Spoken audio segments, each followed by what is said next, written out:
Hello friends, welcome back to my channel. Friend, आज एक बार और आपके लिए मैं डिमांडिंग वीडियो लेके आई हूँ। बेबी को नहलाते कैसे हैं इसका वीडियो आप सबके सामने लेके आई हूँ।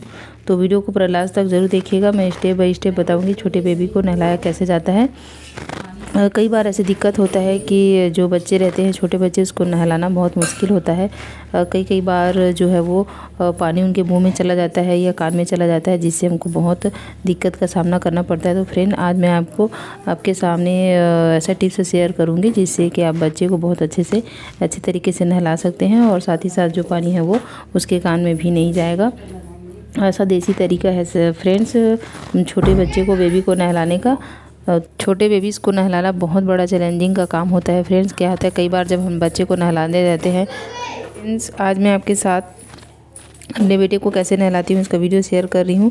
तो वीडियो को पूरा लास्ट तक ज़रूर देखिएगा और कमेंट करके ज़रूर बताइएगा। चलिए देखते हैं कि छोटे बेबी को नहलाया कैसे जाता है। मैं इसके बाथिंग टंग पे नहला रही हूँ। फ्रेंड, आप उसको ऐसे नहला सकते हैं। आप चाहे तो पैर का सहारा लेके भी नहला सकते हैं, लेकिन मैं आपको इसको टब में नहलाना बताऊँगी। चलिए वीडियो को स्टार्ट करते हैं। वैसे तो छोटे बच्चे को नहलाना बहुत बड़ा चैलेंजिंग का काम होता है फ्रेंड्स। तो चलिए स्टेप बाय स्टेप देखते हैं बच्चों को कैसे नहलाना है। बच्चे को नहलाने के लिए फ्रेंड्स आपको हमेशा गर्म पानी का यूज़ करना है। पानी ना तो बहुत ज़्यादा गर्म होना चाहिए और नहीं ठंडा होना चाहिए, हल्का गुनगुना होना चाहिए इस प्रकार से। और देखिए मेरा बेबी कितना सुंदर ढंग से नहा रहा है। तो इसको आप ऐसे टब में बिठाकर, अगर वो कम उम्र का है या 1 या 2 महीने का है, तो आप इसको, मैं पहले इसको लिटा के नहलाती थी, अब बैठने के लायक हो गया तो इसको बिठा के नहला रही हूँ।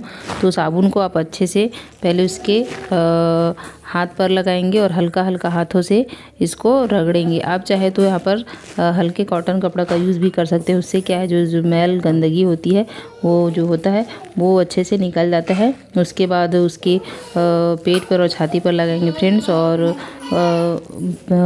पैर में लगाने के बाद उसको भी अच्छे से कपड़े से रगड़ेंगे ताकि सारा मैल जो है वो हट जाए। उसके बाद लास्ट में आपको सिर पर लगाना है फ्रेंड्स। ये कुछ इस प्रकार से, आप अगर बेबी शैम्पू का यूज़ करते हैं तो बेबी शैम्पू का भी यूज़ कर सकते हैं, लेकिन मैं यहाँ पर साबुन का ही यूज़ कर रही हूँ। तो कुछ इस प्रकार से कपड़े में ही आपको साबुन को हल्का सा लगाना है और सूखा एकदम उसको सूखा करके उसके फेस पर, गाल पर उसके अच्छे से रगड़ना है। ये इससे क्या है, जो मैल गंदगी होती है वो निकल जाती है।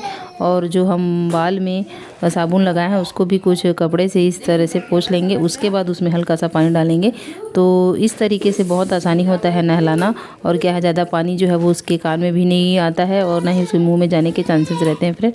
तो कुछ इस प्रकार से आप ख्याल करके बच्चे को नहला सकते हैं। ये इस प्रकार से आप हमेशा जब भी पानी डालें बच्चे के ऊपर, तो उसको पीछे साइड से थोड़ा डालने की कोशिश करें और पीछे उसको निकालने की कोशिश करें। तो क्या है, थोड़ा थोड़ा करके पानी को डालें, एकदम से ज़्यादा नहीं डालना है आपको।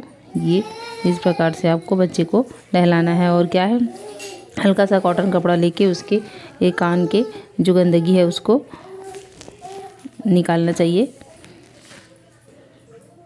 और इस बात का ख्याल रखिए कि उसके कान वगैरह में पानी ज़्यादा ना पड़े। तो कुछ इस प्रकार से रगड़ के उसको नहलाना है फ्रेंड्स। अगर आप चाहें तो उसके बाल के लिए शैम्पू का भी यूज़ कर सकते हैं। इस प्रकार से उसको रगड़ के अच्छे से नहलाएंगे। तो ये इंडियन स्टाइल में है।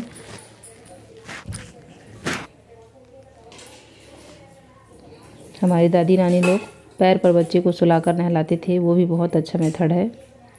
जब मेरा बेबी छोटा था तो उसकी दादी रानी पैर में सुलाकर उसको नहलाते थे, लेकिन अब बेबी बड़ा हो गया है तो मैं इसको टब में बिठाकर नहलाती हूँ फ्रेंड्स जी। और इसके नाक और कान पर ध्यान से पानी डालना रहता है। कुछ इस प्रकार से आप बेबी को नहला सकते हैं। बेबी को नहलाने के बाद आप टॉवेल से अच्छे से उसको कवर करके पोंछ सकते हैं।